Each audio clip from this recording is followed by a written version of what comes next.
Boom, we're back with a little. I'm just doing like a documentary of progress. I am recording a lot more of what I'm doing, and I just want to do a couple of things. I want to see what the housing market was like back in today, right, from the future, and so I also want to see how I've been able to scale this business and what I've been able to learn from business and also the market itself. I believe real estate is a very lucrative tool to be able to find a sustainable way of life. It is, there's no cap to how you can play this game. And I feel like it's pretty interesting what I'm doing. And so, something that I'm focusing on right now. Let's look real quick. And so, something that I'm seeing, this is a big factor to take into consideration right now. We are seeing a ton of price decreases right now. This is going to be the last 7 days, single family homes. It's going to show two major things right here. We've got new listings popping up. This is 11,000 new listings. We've got 13,000 price decreases. We still have properties being sold. Not many, but still. This is good. Things are moving. They're just taking a little bit longer, and we're seeing more and more price decreases. Why, you ask? Well, I just want to highlight a couple of things. And so bear with me as I try to break all this down. So since we're seeing more price decreases, let's look at something. So right here, I use a lot of the Fred, which is the Federal Reserve Bank of St. Louis. They have a lot of data and a lot of information right here that I like to just check in and just see what's going on. And so this is the number of homes sold in the U.S. And so back around 2020, this was around that COVID timeframe, we saw a huge pivot in the amount of homes sold from this particular point. Now, part of this goes into effect because of the fact that what mortgage rates were doing. So mortgage rates around that same time frame, the beginning of 2020, right? COVID time frame. Before COVID, I think we were at, it won't let me do max, but can I do 10-year? It may not let me do 10-year. Yeah. And so leading up to COVID, it was around that like 3, 4 or so. And then shortly after COVID, it tanked about that 2-3%. So what happens is when rates tanked this low, right? It drove the number of the supply down. So because rates went down, we went down to about 3 months of inventory. Something that I've learned in this industry is that around anywhere from, let's just say around 6, 5 to about 7 or so is about a healthy inventory for what we're seeing in a market from a healthy real estate market, right? We're about 6 months is what I've been told and what I've studied and what I've learned from it. So we got down to about 3 months worth of inventory right here. And so something else to note, right? That happened because of what we saw with that interest rate dropping down. And so the other thing, when that happened, we also noticed, this is the sales price right here on top, right? We noticed that around the same time frame when rates dropped, inventory went down, but home prices shot up. And everything else has seemed to start to kind of want to line out, right? This is inventory, took a big hit, and when rates increased, inventory slowly started catching up, right? We've seen a couple of drops since then, 2023 timeframe, but overall, inventory is trying to catch back up. Now, rates also did something, right? Rates here now are stabilizing around this 6%. Now, I can't go past 2016, but from my understanding, when you look at the numbers, a healthy rate is also around this 6%.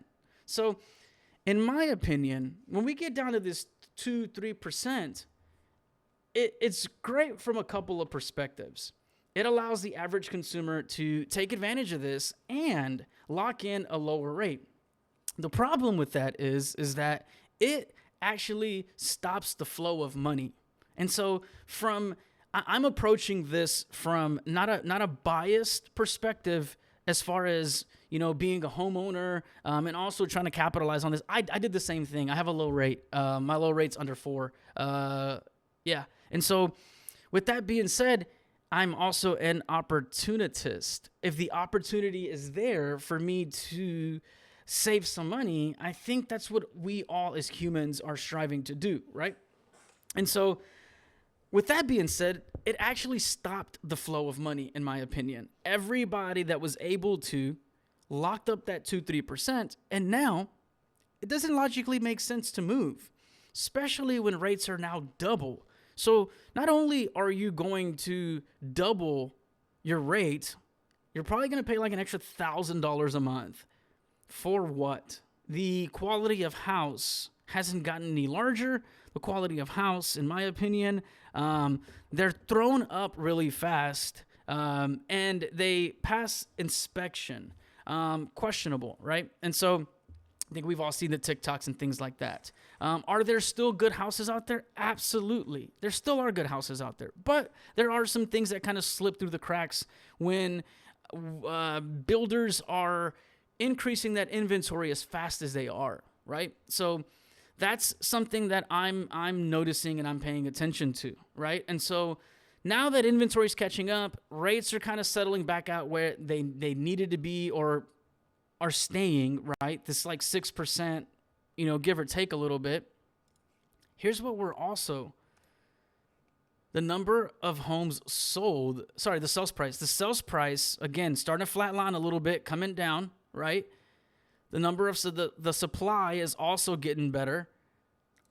And interest rates are kind of here and healthy. And so since everything is starting to kind of find this happy medium balance between rates, between the number of, the sales price, right? Things are starting to kind of trend down. We're trying to see where that goes. The number supply is starting to kind of catch back up a little bit, right? We're also seeing this. We're seeing these price decreases, right? And so from an affordability standpoint, when we look at the entire economic, we can't just look at the housing market and not take into consideration everything that's going on in the world around us. I don't think from some of the information that I'm finding is that our wages are keeping up with all this stuff that's happening, not to mention the cost of insurance, just the regular basic cost of just being alive. Has gone up, and it is not keeping up with everything else. And so we have all that going on. We also have the interest, prices, all these things to take into consideration. It's no wonder that we're seeing some price decreases. Things are starting to kind of line back out. And so right now, I heard something that kind of stuck with me and it's a humorous perspective, right? And they said, we're in a Mexican standoff. We are in a standoff between buyers and sellers. Because of this price rise that happened with COVID, we have people that got a wind of this and are trying to hold on to this, right? But also, too, inventory's catching back up. You have a lot of new construction coming back up on the market, right? And so with rates also being back into the sixes, right? It's from affordability, it's cheaper to borrow at 2%, 3% than it is to borrow at this 6%, right? And since income is not also keeping up, then it's logical that the average consumer is being more selective on where they are moving and how they are moving. I, as an agent, cannot have someone's best interest in mind and serve them from that perspective and also sell them something that's not what the market is showing. We are heavy buyer's market right now. You have a ton of individuals that are trying to sell with very little buyers because of what's going on in this. And you also have to take something into consideration, in my opinion. I was looking at this before I made this video, and the average consumer, apologize for this light setting. I'm trying to figure out how to play. Sun's going down in this window right here, and so the light here is kind of balancing out. So if I do this, something happens, but if I do this, something else happens. And so what I'm also noticing is the average consumer is anywhere between 38 and 40 years of age when it comes to a first-time home buyer. And so who are these individuals? I believe they're millennials, right? And so with that being said, what does a millennial prioritize? I think now more than ever, millennials are prioritizing a little bit more of a healthy work-life balance. I don't think we want to work all the time and not be able to enjoy what it is that we're working for. I think we prioritize being parents, being involved a little bit more than just working all the time. And so there's a shift in how consumerism has played a role up until now, especially what we've seen with COVID and how restricted and everything was. We have to take a lot of these things into consideration. People have been in their homes for like 7 or 8 years since COVID. And so if they're going to move, they're not going to move out of a desperation. They're going to move when the majority of people, right? They're going to move from a very lifestyle, budget friendly approach. Does this fit the demands of my current season of life, right? My family, my kids, my downsizing, my upsizing, right? That 38 to 40, right? Some people are having kids. Some people are getting married, right? So does it fit that? And so when consumers are taking this into consideration, they are not jumping and making an emotional decision. They're being very strategic and very logical about the approach that they have when it comes into the real estate industry, and which is why we're seeing a lot of what we're seeing. We're seeing a lot of people reserved and kind of sitting on the sidelines, waiting to see what's going to happen with this war, waiting to see, there's a lot of ships that are being restricted. There's a lot of political stuff that goes into this that, quite honestly, I don't even have the experience or wisdom to speak on much of these things, but I know that they affect what's going on in the housing market. And so I look at this from a consumer standpoint, right? I am very underdog, very small guy oriented. I'm originally blue collar, so I have a little bit of a biased, or I have a dog in the fight from, the working class, blue collar type of individuals, because that's what I grew up doing, right? That's kind of what I was before. That's exactly what I was before I got into this industry. And so for me, I gotta fix this light. How do I turn this off? Let me see here. Hold on, bear with me because I gotta figure out. Oh, wait, nope, that's not what I was looking for. Boom. Oh, okay. So let me see if I can fix. Oh, that's all I had to do? Oh, let's turn it up, son. Let's go. I gotta play with the ISO settings on there. And of course, now my face is not in oh man. Cool.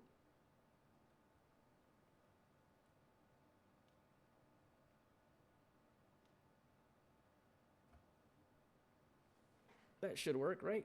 No, of course not, because I decided to take this off of, see, I'm still so new at this and I'm constantly learning all the time. But if I stand back here, it might, no.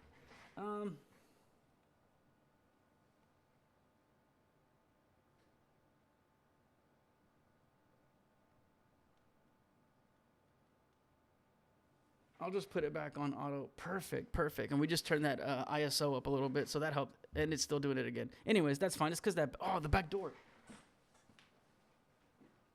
Or the front door. Where's my dog? Oh, there he's back there in the room. Cool. That should help. And so, yeah, perfect. So we have a lot of things going on, and the average consumer is being more mindful in what they are demanding from their needs. And so it's no wonder. I honestly am in favor of seeing home prices drop, especially from a perspective because our income hasn't kept up with what's going on in the world, right? And so that's my approach to it. I think dropping rates, I think rates lowering, it might help momentarily just to get the money rolling a little bit because everything's at a standstill right now. But also, too, I don't know if that would be a long-term solution other than I think rates dropping is just going to do what happened again is we're just going to see another increase in home prices going up. And I don't think that I don't think that home prices dropping are or is what we need right now. I think from a long term, a stable market, I would like to see home prices drop even more. And to dive into this a little bit more, I think there's a tax when you buy a house. I think that while you're trading, right, one house for another, I think that it's a wash, right? Right now, we're in a heavy buyer's market. So as a seller, you're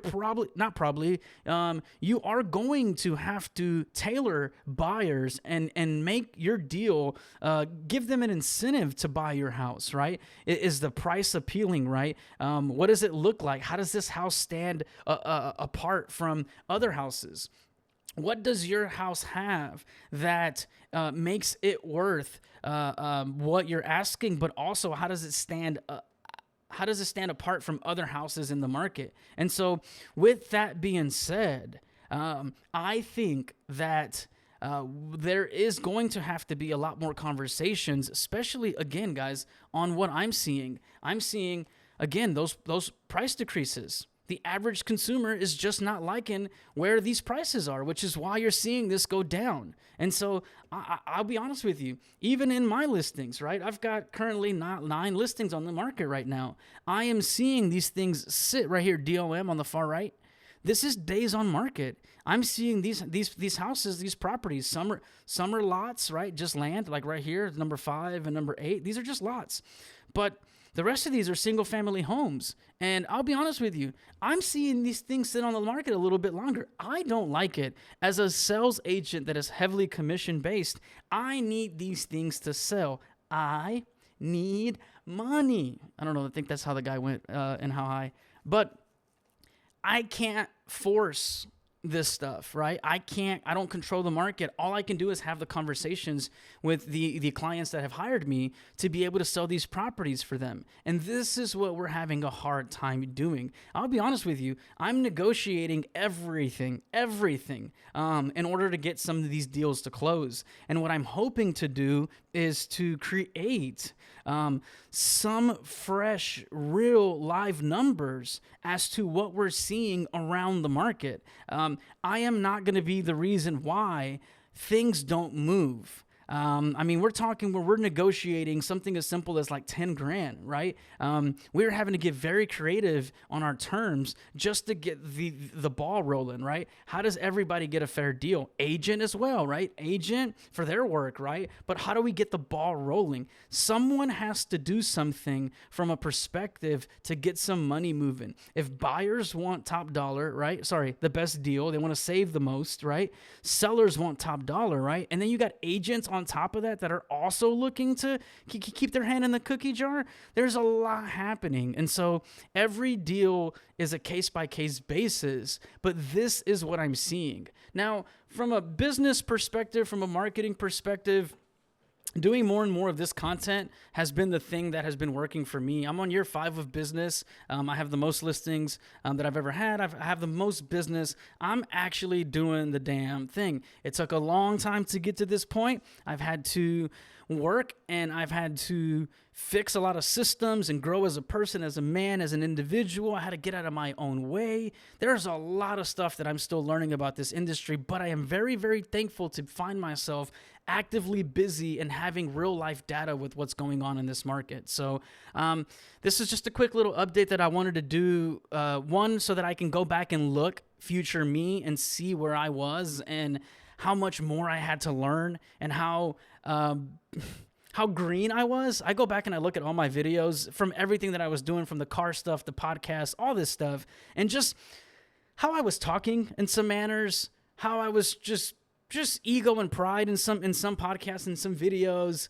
I mean, there's been so much growth happening over the last couple of years, but I'll be honest with you guys, I'm a firm believer that if we're not growing, we're not doing anything. I think a life worth living, in my opinion, is a life where you're constantly growing and challenging yourself to be a better person, to be a better man, to be a better human being of the community. And so I like to take this and just look at where I was. I'm realizing that there are some areas in my systems that do need improvement. I am realizing that there are some things that in my personal life are affecting my business life. Being in business for myself has been one of the most challenging things that I've ever done, because it is the only thing that I have ran into that is where accountability is the reason why things do or do not work. And so I